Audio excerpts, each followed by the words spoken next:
collide, and combat begins again. Fight!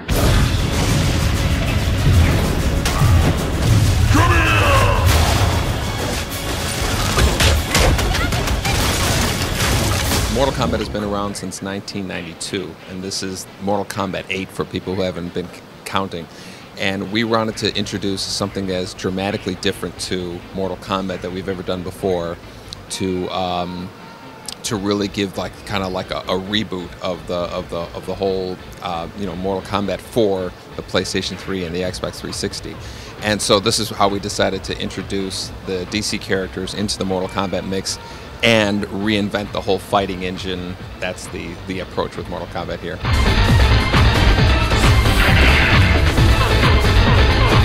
The basic gameplay is more 2D orientated.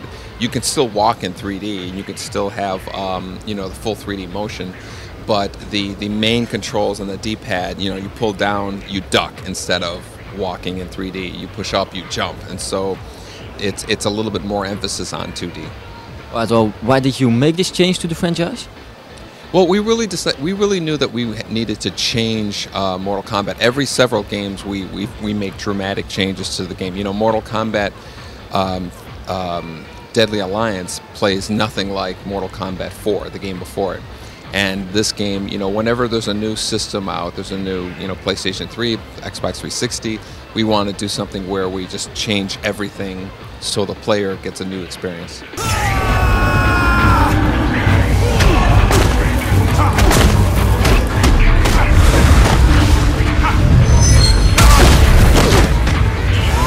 Did DC Universe approach you guys from can you make a fighting game with our characters, or did you go to them and ask, well, could we use those? I think our marketing people went to them and asked if we could use it. We've wanted to cross Mortal Kombat with other franchises for a long time, 10 years now. And then our marketing people approached us and asked if we were interested in having, Batman, Superman, The Flash in our games. And I've been a big comic book fan since I was a kid, so we decided that this was something that could be really exciting to do. Energies are in constant flux as a result of the merging.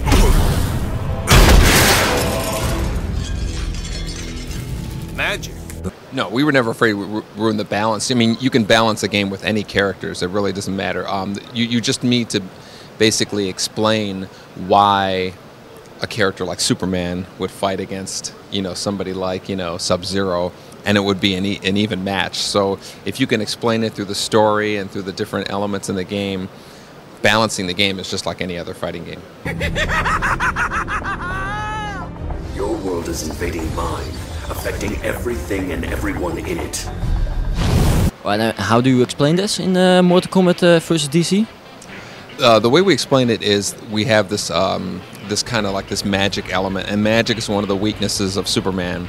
So it enhances the other characters, makes them a little stronger, and then it lowers Superman down so that a little bit more even. This magic element, this rage, it's what we're calling it, is something that is really the underlying reason of why the universes are merging, as well as why characters like Superman could fight against someone like a Catwoman or something.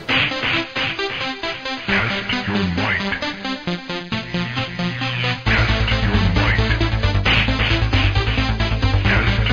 There's a little meter that you have underneath your power meter, and it as you do moves, as you do special moves, it builds up a little bit, and then once you fill it up, you get to kind of go into this rage mode where you can't be hit. Everything bounces off of you, and so it's kind of like the big payoff for building it up to the highest level.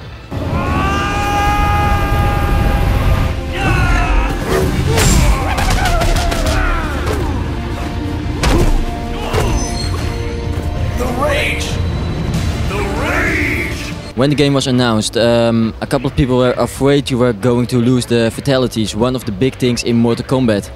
They're still in. Are they different from previous games? Some of them are just the same as previous games, but the really violent ones, the ones that are kind of crazy, over-the-top violence, we're not going to be doing things like, Superman's not going to tear Sub-Zero's head off or something like that. And so it still feels like a Mortal Kombat game. It's still like a brutal fighting game, but it's not over the top crazy violent. It's worse than I suspected. Much worse. We have come to challenge you in Mortal Kombat.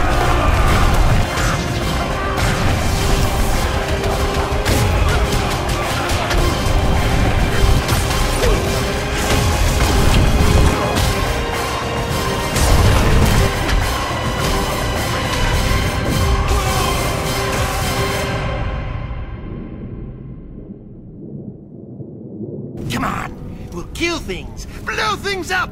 Oh, it'll be fun.